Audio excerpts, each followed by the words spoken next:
भाव भयणीनो, ह्या दिसांनी कितें जालां ताची आमकां सगल्यांक जाणीव आसा आनीक जायत्या जाणांक आमकां दूखय भोगल्या. पूण खेरीत भाशेन एक उलो मारतलो, उचांबळाय जावची न्हू. आमच्या गांवांत खेरीत भाशेन उचांबळाय जावची न्हू.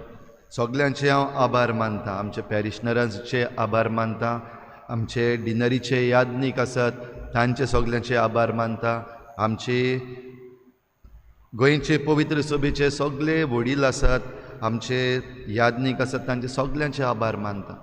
आख्खें गोंयभर जायत्या गोंयकारांनी जायते फोन करून आनी वेगवेगळे भाशेन आमकां हो सपोर्ट दाखयला. तांकांय सगल्यांक देव बरें करूं म्हणटा. जीं आमचीं गोंयकारां भायल्या देशांनी आसात तांणी सगल्यांनी आपलो हुस्को परगटला. सगल्यांचे हे तुमचे हुस्के हांव मानून घेतां. पूण त्याच बरोबर उचांबळाय करपाची आमचें कसलेंच मोन ना.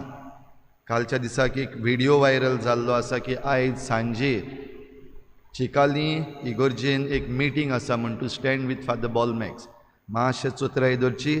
असले मॅलिशियस व्हिडिओ करून कोणेंच आमच्या नांवान घालचें न्हय.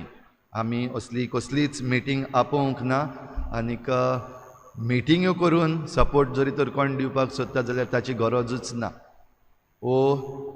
आमची सॅक्युरिटी कांयच जावंक ना. आमचे पॅरिशनर्स सगळे बरे आसात, आमची तोरणाटी आमचे बरोबर आसात. कोणूच आमचेर आड वेतलो ही भिरांत धरपाची गरज ना. फादर बिस्माकाचो ह्या दिसांनी तुमी जायतीं जाणां उगडास करतात, हांवूय करतां. पूण त्यो आदल्यो वस्तू चिंतून आमी फकत मिटींग्यो केल्यो आनी फेसबुकाचेर वॉट्सॅपाचेर जायते कमेंट्स घातले आनी आनिकूय उचांबळाय केली. असलें मन आमचें ना. जरी तर खरेंच मोग आसा गोंयचो, खरेंच मोग आसा पाद्रींचो, जी सादी वस्त करूंक जाय तेंच करात. ताच्यावून सुबेज कांयच नाका. आनी सादी वस्त म्हणल्यार तूं एक सिटीजन.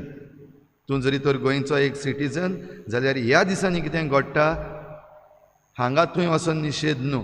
जे आमचे वेंचून काडलेले प्रतिनिधी आसा, तुमच्या जण एकल्याची कॉन्स्टिट्युएन्सीचो MLA आसा ताचे लागीं वचोन मागात. कित्याक हे सगळे प्रॉब्लम आमचे जाल्ले आसात. कित्याक आमची गोवा असेंब्ली जी आसा आनी आमी 40 जाण आमदार वेंचून काडलेले आसा ते चुकल्यात. They have failed.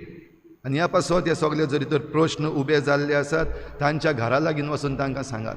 आनी तेन्ना आमच्यान म्हणूंक जातलें वय की आमी सगळीं गोंयचो मोग करता. आयज सांजेर हांगासर इगोर्जे लागीं कसलीच मिटींग ना, आमी ती आपोवंक ना. मातशें हाची चोत्राय धरची. आयज इंटरनॅशनल वुमन्स डे आनी आमची गांवची VDC विलेज डिवेलपमेंट कमिटी आमचे विलेज पंचायती बरोबर हो कार्यक्रम घडून हाडटा सांजेर 4 वाजता. तुमकां सगल्यांक आमंत्रण आसा. समजता तें तुमकां पावलां म्हणून तुमी तातूंत वांटो घेवचो. सगल्या अस्तुऱ्यांक, सगल्या चेडवांक आमचे दिनवास. कित्याक जाय तें तुमी करतात आनीक जायते फावटी हें कोण मानूनच घेना. ताचे विशीं कोण व्हडल्यो वस्तू उलयना. फकत असले दीस येतले तेन्ना आमी उलयतले. आमकां असले दीस जाय पडटात. मदर्स डे, मागीर girl child day, women's day. आनी त्या दिसाक घडये कार्यक्रम जातले, सुवाळे जातले. उपरांत जें आसा तें गरजेचें. ह्या पासत आमी सगल्यांनी बाराबर रावचें. जो वावर आमी करता तो वावर आमचो चालूच दवरचो. आनी जाता ते भाशेन सगळीं आमी न्हयच फकत आमच्या धर्माची, आमी सगळीं जावं हिंदू, क्रिस्तांव, मुसलमान सगळे तरेच्या लोकांनी आपलो ताळो उबारलेलो आसा. हांव तें मानून घेतां. आनीक आमी सगळीं बाराबर मेळून आमच्या गोंया पासत, आमच्या फामिली पासत आनी आमच्या जण एकल्याच्या जिविता पासत आमी वावरूंक तुमचे लागीं हो उलो मारता.